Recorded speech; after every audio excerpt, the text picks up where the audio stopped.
And this morning, inside the Vatican, there are secret discussions going on, coalitions being formed, and a lot of praying, too, as cardinals from all over the world get ready to lock themselves inside the Sistine Chapel for the ancient ritual known as the Conclave. By this time next week, we could know the name of the new pope. Could it be an American? David Wright is once again in Rome for us this morning. David, good morning.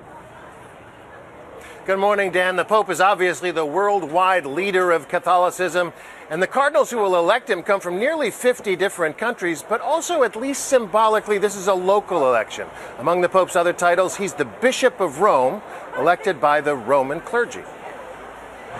Rome has more churches than any other city, enough so that every cardinal has a Roman church assigned to him, where he's technically the pastor. Today, the princes of the church fanned out, becoming parish priests again ahead of the conclave. On Tuesday, they'll shut the doors of the Sistine Chapel for the solemn process of choosing the next Bishop of Rome. Are they eager to get going, from what you hear? I think it depends on which cardinal you talk to.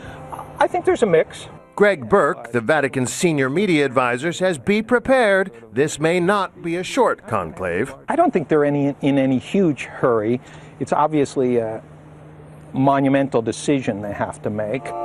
Indeed, there are reports of deep divisions in the ranks. The two factions supposedly are the Roman Party and the Reform Party. On one side, the Roman political machine, eager to preserve their fiefdoms. They've reportedly drafted a Brazilian cardinal, Sao Paulo's Odilo Scherer, as their standard bearer. Scherer is seen as very close to the Roman Curia.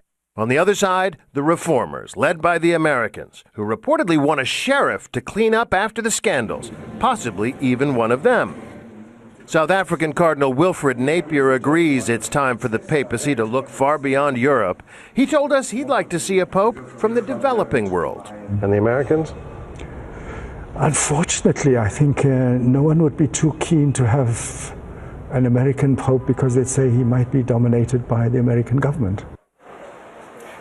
Napier spoke with us this weekend despite the gag order on voting cardinals. Speaking with the press, he told us that he's going into the conclave with a couple of names in mind. He says the first ballot is really like a shotgun blast, scattering a lot of names. And after that, the factions begin to coalesce around second, third choices, people that seem to be getting some traction. Dan? And so many questions this morning about whether this will be a short or a long conclave. David Wright, we know you will be there covering it. And speaking of coverage, Diane Sawyer will be anchoring ABC News special coverage of the Papal Conclave, choosing the new pope, with Josh Elliott and the rest of the ABC News team.